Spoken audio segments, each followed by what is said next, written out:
हरियाणा विधानसभा के बजट सत्र के दौरान बजट अनुमान 2026-27 पर चर्चा के उपरांत कांग्रेस विधायकों ने सदन से वॉकआउट कर दिया। विपक्ष के वॉकआउट पर मुख्यमंत्री नायब सिंह सैनी ने कांग्रेस पर निशाना साधते हुए कहा कि आज प्रदेश की जनता देख रही है जिस प्रकार कांग्रेस के विधायक सदन में झूठ बोलकर सदन से वॉकआउट कर जाते हैं। कांग्रेस की फितरत रही है कि आरोप लगाओ और भाग जाओ। उन्होंने शायराना अंदाज में कांग्रेस पर कटाक्ष करते हुए कहा, जो अपने आप को नहीं संभाल सकते वो घर को क्या संभालेंगे। हम पर झूठे आरोप लगाकर वो भाग जाते हैं। विपक्ष का ये रवैया दुर्भाग्यपूर्ण है। मुख्यमंत्री नायब सिंह सैनी ने कहा कि विपक्षी सदस्य पता नहीं किस चश्मे से बजट को देख रहे हैं। विपक्ष के पास कोई मुद्दा नहीं है, केवल अखबारों की सुर्खियों में बने रहने के लिए बजट पर निराधार टिप्पणियां कर रही है। विपक्ष ने बजट को गंभीरता से नहीं पढ़ा। उन्हें यही नहीं पता कि बजट में विकास के लिए क्या क्या प्रावधान किए गए हैं। फिर वे प्रदेश की समस्याओं पर कैसे चर्चा कर सकते थे। न तो 2 मार्च को मेरा बजट अभिभाषण उन्होंने सुना, गंभीरता से नहीं सुना,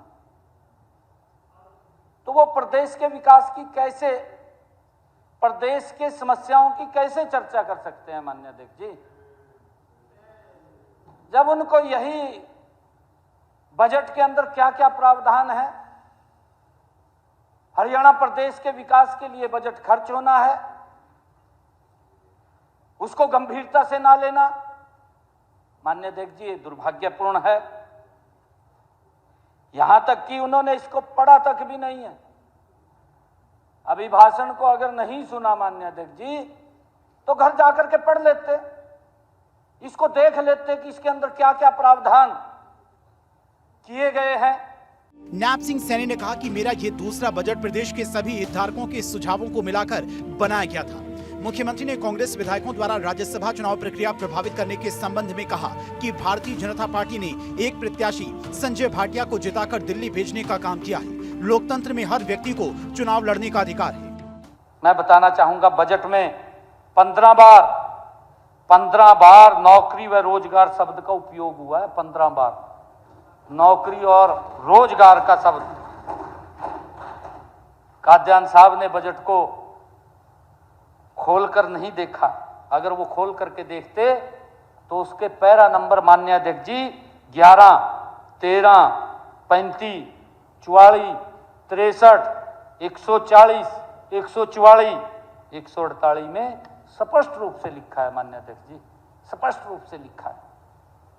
मुख्यमंत्री ने कहा कि डॉक्टर रघुवीर कादियान द्वारा आरोप लगाया गया कि प्री बजट परामर्श बैठक केवल बड़े उद्योगपतियों और व्यापारियों के साथ में की गई, जबकि किसानों और किसान संगठनों से कोई संवाद नहीं किया गया। नायब सिंह सैनी ने कहा कि ये आरोप सरासर गलत है। गत 15 जनवरी को हिसार स्थित चौधरी चरण सिंह हरियाणा कृषि विश्वविद्यालय में प्री बजट परामर्श बैठक मैंने की थी। इसमें 362 किसान संगठनों के प्रतिनिधि, FPO, प्रगतिशील किसानों, कृषि वैज्ञानिकों और कृषि शोधकर्ताओं ने भाग लेकर अपने सुझाव दिए। मुख्यमंत्री नायब सिंह सैनी ने कहा कि राज्य सरकार ने बजट 2026 और 27 के प्रस्तावों में SYL नहर के निर्माण के लिए 100 करोड़ रुपए का प्रावधान किया है। इसीलिए विपक्ष का ये आरोप कि बजट में SYL नहर का कहीं जिक्र नहीं है, पूरी तरह से निराधार है। मुख्यमंत्री नायब सिंह सैनी ने कहा कि बजट पर चर्चा के दौरान कांग्रेस के साथियों ने ये कहा कि वे 3 दिन से बजट भाषण पढ़ रही हैं और उसमें SYL नहर का कहीं जिक्र नहीं है। इन्होंने ये भी कहा कि हरियाणा के गठन के लगभग 60 वर्षों के इतिहास में ऐसा कोई बजट नहीं रहा जिसमें SYL का उल्लेख न किया गया। माननीय राज्यपाल महोदय के अभिभाषण में ये कहा गया है कि मेरी सरकार के लिए हरियाणा के जल के अधिकारों की रक्षा सर्वोच्च प्रतिबद्धता है। हम SYL नहर बनाने के लिए पूर्णतः वचनबद्ध हैं। मुख्यमंत्री ने स्पष्ट किया कि कांग्रेस के वर्ष 2005 से 2014 तक के 10 वर्षों के कार्यकाल के बजट भाषणों के रिकॉर्ड के अनुसार केवल 2 वर्षों 2005 और 6 और 2006 और 7 के भाषण में ही SYL नहर का उल्लेख किया गया।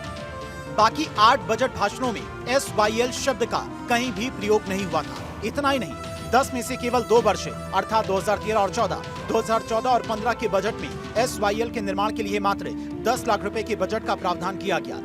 बाकी 8 वर्षों में 1 रुपए का भी प्रावधान इस सब हेड के लिए नहीं किया गया था। उन्होंने कहा कि वर्तमान सरकार ने तो वर्ष 2016 और 17 से 2025 और 26 तक हर साल 100 करोड़ रुपए की राशि का प्रावधान किया है। हमारे सभी बजट प्रावधान केवल तात्कालिक लाभ के लिए नहीं, बल्कि हरियाणा की आने वाली पीढ़ियों के सशक्त व सुनहरे भविष्य के लिए हैं। मुख्यमंत्री ने कहा कि राज्यपाल के द्वारा 20 फरवरी 2026 को दिए गए अभिभाषण के पैरा नंबर 36 में भी SYL के बारे में कहा गया कि मेरी सरकार के लिए हरियाणा के जल अधिकारों की रक्षा सर्वोच्च प्रतिबद्धता है। हम सतलुज यमुना के लिंक नहर बनाने के लिए पूर्णतः वचनबद्ध हैं। चंडीगढ़ से डॉक्टर थानेश्वर शर्मा की रिपोर्ट, भारत 24।